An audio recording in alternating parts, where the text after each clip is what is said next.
बच्चों, नर्सिंग तो कंप्लीट होगी। अब समझ में नहीं आ रहा क्या करें, तो ये वीडियो आप लोगों के लिए है। इस वीडियो में लास्ट तक बने रहे। मैं आप लोगों को बहुत सारी ऐसी जानकारियां देने वाला हूं जिन बच्चों को नर्सिंग कंप्लीट होने के बाद में ये चीज़ें समझ में नहीं आ रही कि यार मेरे को क्या करना है। तो मैं आज इस वीडियो के माध्यम से आप लोगों को बता रहा हूँ कि आप लोगों को क्या करना चाहिए। सबसे पहले, नर्सिंग कंप्लीट हुए अगर आप लोगों का महीना 2 महीने अगर नर्सिंग कंप्लीट हुए हुए हैं, तो सबसे पहले आप लोगों को जानकारी लेनी है कॉलेज वालों से कि उन्होंने आप लोगों की रजिस्ट्रेशन के लिए अप्लाई किया है या नहीं किया।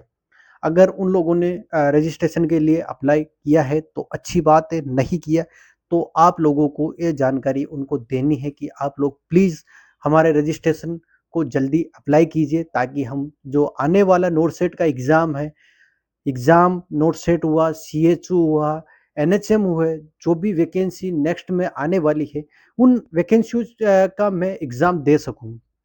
फिर मेरे को अब क्या करना है, रजिस्ट्रेशन के बाद में आप लोगों को सबसे पहले एक कोचिंग संस्था ज्वाइन करनी है। चाहे आप लोग ऑनलाइन करो या ऑफलाइन करो। अगर ऑफलाइन कर लेते हो तो बड़ी खुशी की बात है, नहीं करते हो तो ऑनलाइन आप लोगों को जितना जल्दी हो सके आप लोगों को ऑनलाइन कोचिंग ज्वाइन कर लेना चाहिए। ज्वाइन करने के बाद में कोचिंग आप लोगों को ये इस चीज़ के लिए कंफ्यूज नहीं होना है कि यार मैं कौन सी कोचिंग ज्वाइन करूं, कौन सी नहीं करूं। जिस टीचर्स का आपको अच्छे से समझ में आता है, उस टीचर्स या उस कोचिंग को आप अच्छी तरीके से या उस कोचिंग को सबसे पहले प्रेफर करें कि मेरे को इसी कोचिंग से पढ़ना है और इसी कोचिंग के साथ में मेरे को जाना है और मेरे लक्ष्य को अर्जित करना है।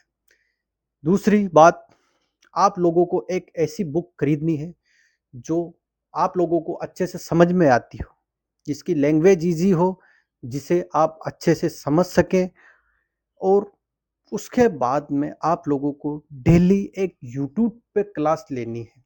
यूट्यूब पे क्लास लेने का सबसे बड़ा पर्पस आप लोगों के सामने ये है, क्योंकि यूट्यूब पे डेली आप जब एक एक क्लासेस लोगे तो डेली आप लोगों के सामने नए नए क्वेश्चंस आएंगे, नए नए टॉपिक्स आप लोगों के सामने आएंगे। और आप लोगों का पढ़ा हुआ चीज़ जो आप लोगों पिछली क्लासों में पढ़ चुके हो, ऑनलाइन या ऑफलाइन जिस कोचिंग से आपने पढ़ा है, वो चीज़ें आप लोगों को कहीं ना कहीं बेनिफिट देगी। नए क्वेश्चंस जो आप लोगों के सामने आते हैं, वो टॉपिक्स यूट्यूब पे डेली 2 या 5 क्वेश्चंस वो सोल्व कराते हैं, तो वो पूरे टॉपिक्स को क्लियर कराते हैं। तो वो आप लोगों के लिए कहीं ना कहीं बहुत बड़ा बेनिफिट है। थर्ड चीज़, आप लोग यूनिट वाइज टेस्ट दीजिए। जो भी आपको आपकी कोचिंग संस्थान पे टेस्टेज होते हैं, उन टेस्टों को दीजिए। और उसके बाद और जो आप लोग बुक्स खरीद के लेके आए हो, उस बुक्स से, जैसे आज एक रेस्पिरेटरी जैसे कि रेस्पिरेटरी सिस्टम है, अगर वो कंप्लीट हो गया है तो उसके क्वेश्चंस कंप्लीट कीजिए, क्योंकि वो कंप्लीट हो जाएंगे तो आप लोगों के लिए बहुत बढ़िया है। क्योंकि वो चीज़ें आप लोगों की जो पीछे पीछे जो चीज़ें पड़ी है ना आपने, वो कहीं ना कहीं क्लियर हो जाएगी। तो आप लोगों के लिए ये चीज़ें करनी है। फोर्थ पॉइंट, क्या मेरे को प्लेसमेंट एजेंसी ज्वाइन करना है? नहीं। अगर आप लोग पढ़ने में इच्छुक हो तो आप लोगों को सबसे पहले कोचिंग और अपनी पढ़ाई के ऊपर सबसे बड़ा महत्व देना है, क्योंकि प्लेसमेंट का कोई भविष्य नहीं है अभी। क्योंकि प्लेसमेंट पे आप परमानेंट हो भी सकते हो, नहीं भी हो सकते। वैकेंसीज, परमानेंट वैकेंसी आ भी सकती है, नहीं भी आ सकती। बट जो आपकी पढ़ाई है वो 101% काम आएगी। जिस भी एग्ज़ाम में आप लोग बैठोगे, वो इस एग्ज़ाम में जो आप लोगों ने पढ़ा है, वो चीज़ आप लोगों के साथ में हर समय रहेगी और हर टाइम आपके साथ काम आएगी।